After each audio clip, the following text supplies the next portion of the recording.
La verità è che una città come Venezia si merita quantomeno che abbia subito un condottiero che traghetti questa amministrazione verso le elezioni e lo faccia da subito. Abbiamo delle partite aperte che sono uniche, il tema di Porto Marghera, il tema delle grandi navi e molte altre partite che hanno necessità di una persona che decida e che possa essere operativa. A Venezia la partita ruota ancora attorno alla figura del commissario.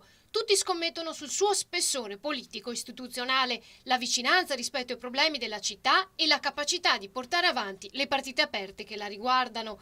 Il governatore del Veneto Luca Zaia torna poi sullo scandalo Mose, in seguito alla scarcerazione dell'ingegner Giuseppe Fasiol e di Giovanni Artico, coinvolti nell'inchiesta. Avuta notizia, avute le ordinanze delle due scarcerazioni dell'ingegnere Fasiol e del dottor Artico, noi abbiamo riassunto, mi raccomando il passaggio, riassunto, quindi tolto il provvedimento di sospensione della sua funzione, quindi tornano ad essere dipendenti, ma non reintegrandoli nelle loro posizioni. Annullata quindi la loro sospensione, ma tornano a disposizione dell'ufficio personale con cui i loro avvocati si confronteranno.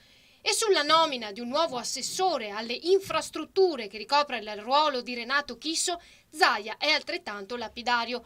Non se ne parla di nominare un esterno, finché ce la faccio, dice, terrò io le deleghe.